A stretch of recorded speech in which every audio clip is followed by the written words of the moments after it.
Hello friends, स्वागत है आपका आपके अपने चैनल कानून का ज्ञान विद एसके में।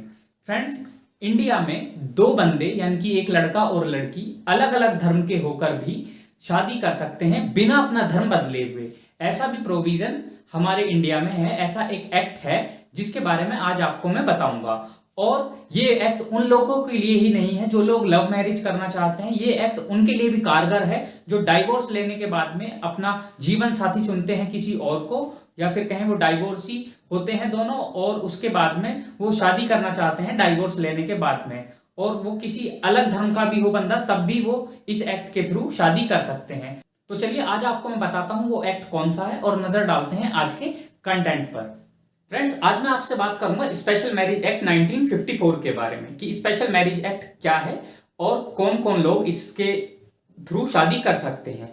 पहला तो फ्रेंड्स, स्पेशल मैरिज एक्ट जो है एक सिविल लॉ है, सिविल मैरिज एक्ट है, इसे सिविल मैरिज एक्ट भी कहा जाता है। सेकंड पॉइंट में जो मैंने लिया है इसमें यह है कि स्पेशल मैरिज एक्ट के थ्रू इंटर कास्ट भी शादी हो सकती है, यानी कि अगर कोई बंदा किसी भी कास्ट का है वो किसी भी कास्ट की लड़की से, या कोई भी लड़की किसी भी कास्ट के लड़के से शादी कर सकता है। और इंटर रिलीजन भी शादी हो सकती है, यानी कि अगर उनका रिलीजन अलग है, चाहे वो किसी भी रिलीजन के हों, वो आपस में शादी कर सकते हैं अगर इंडिया के हैं तो। थर्ड पॉइंट है इरेस्पेक्टिव ऑफ एनी रिलीजन, यानी कि अगर वो किसी भी रिलीजन के होंगे उनसे कुछ पूछा नहीं जाएगा, कोई सवाल नहीं किया जाएगा, वो इससे शादी कर सकते हैं। फोर्थ आ जाता है रिलीजन, इसमें कौन कौन से कर सकते हैं, ज्यादातर सारे ही कर सकते हैं। हिंदू, मुस्लिम, सिख, बुद्धिस्ट, जैन, जीव, पारसी, सब एक दूसरे से अगर कोई शादी करना चाहता है इन रिलीजन में शादी कर सकते हैं। इनके लिए कोई रोक टोक नहीं है, चाहे वो किसी भी रिलीजन का बंदा होता है इनमें से, और इंडियन सिटीजन होना जरूरी है। Notice of intended marriage with form, यानी कि अगर कोई फॉर्म इसमें फिल करता है रजिस्ट्रार के यहाँ पर जाकर, तो उसे एक नोटिस के फॉर्म के साथ में एक नोटिस लगाना पड़ेगा, उस फॉर्म के साथ में एक नोटिस देना पड़ेगा कि वो शादी के लिए तैयार हैं ये दोनों और इन्हें शादी करनी है। और इसके बाद में नेक्स्ट पॉइंट ये है कि जो बंदा है वो उस ज्यूरिसडिक्शन में, चाहे वो लड़का हो या लड़की हो, जिस ज्यूरिसडिक्शन में रजिस्ट्रार ऑफिस पढ़ रहा है, मिनिमम 30 डेज वहां रिजाइड किया हो, कि वो 30 दिन मिनिमम वहां 1 महीने के करीब रहा हो, तब जाकर वो रजिस्ट्रार के यहाँ पर अपना जो नोटिस है, उसका जो फॉर्म है उसके साथ में दे सकता है। जो नोटिस पार्टी के द्वारा दिया जाएगा या जो फॉर्म फिल किया जाएगा नोटिस के साथ में, उसका जो है पब्लिकेशन किया जाएगा रजिस्ट्रार द्वारा। और नोटिस का पब्लिकेशन के बाद में उस पर अगर कोई ऑब्जेक्शन आता है तो उस ऑब्जेक्शन को रिमूव करने के बाद में आगे की कार्रवाई की जाएगी। उस नोटिस के पब्लिकेशन के बाद में जब कार्रवाई कंप्लीट हो जाएगी तो उसके बाद में जो मैरिज ऑफिसर होगा यानी कि रजिस्ट्रार, उसके सामने शादी होगी 3 विटनेसेस के साथ में। 3 विटनेसेस शादी के लिए उसमें चाहिए। फिर उसके बाद में एक इंपॉर्टेंट पॉइंट इसमें फ्रेंड्स ये आ जाता है कि जो डाइवोर्सी हैं वो भी स्पेशल मैरिज एक्ट के थ्रू शादी कर सकते हैं। अगर लड़का लड़की पहले से डाइवोर्सी हैं और वो अलग अलग धर्म के हैं तो वो भी स्पेशल मैरिज एक्ट के थ्रू अपनी शादी कर सकते हैं। लास्ट में इसमें आपको एक चीज और मैं बता देता हूं कि जो एंसेस्ट्रल राइट है प्रॉपर्टी में, वो रिमेन्स रहेगा, वो उनका खत्म नहीं होगा। यानी कि जो बपोती में जमीन चलती आ रही है वो उन्हें, अगर वो इस तरह से शादी कर लेते हैं स्पेशल मैरिज एक्ट के थ्रू, तो उन्हें राइट पूरा मिलेगा, उनका राइट खत्म नहीं किया जाएगा।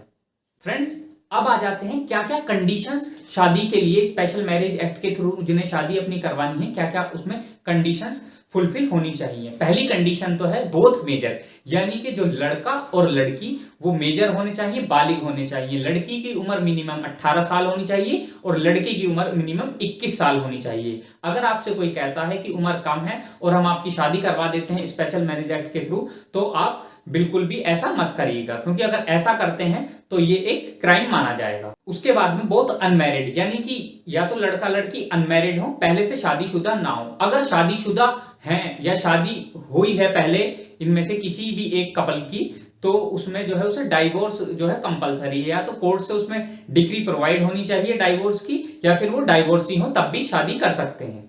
इसमें यह भी आ जाती है कि अगर किसी वाइफ का जो हस्बैंड की डेथ हो जाती है तब भी वो उसमें शादी कर सकती है, या फिर किसी वाइफ की डेथ हो जाती है तब भी हस्बैंड शादी कर सकता है स्पेशल मैरिज एक्ट के थ्रू।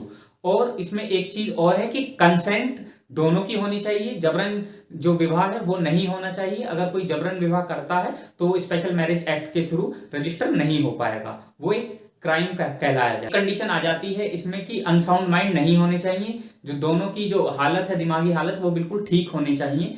अगर कोई भी अनसाउंड माइंड है तो वो इस एक्ट के थ्रू शादी नहीं कर सकता है, चाहे वो लड़का हो या लड़की हो। नोट इन सपिंडा। सपिंडा मतलब होता है फ्रेंड्स कि फैमिली रिलेशन में, कि जैसे भाई बहन हो गए या इस टाइप का कोई रिलेशन हो गया, चाचा ताऊ की लड़की हो गई, इस टाइप से इसमें शादी नहीं कर सकते हैं। अगर ऐसा कोई रिलेशन है तो उसमें स्पेशल मैरिज एक्ट में शादी नहीं हो पाएगी। सो फ्रेंड्स, ये तो था स्पेशल मैरिज एक्ट के बारे में कुछ नॉलेज। वैसे मैंने ज्यादातर पॉइंट्स इसमें कवर कर दिए हैं। अगर आपका फिर भी कोई क्वेश्चन रह जाता है तो आप मेरे से कमेंट सेक्शन में कमेंट कर पूछ सकते हैं। और वीडियो अगर आप लोगों को अच्छी लगे तो वीडियो को लाइक करें, शेयर करें और चैनल को सब्सक्राइब करें। बेल आइकन जरूर प्रेस कर दें जिससे कि मेरी हर वीडियो का नोटिफिकेशन आपको मिलता रहे। Thank you.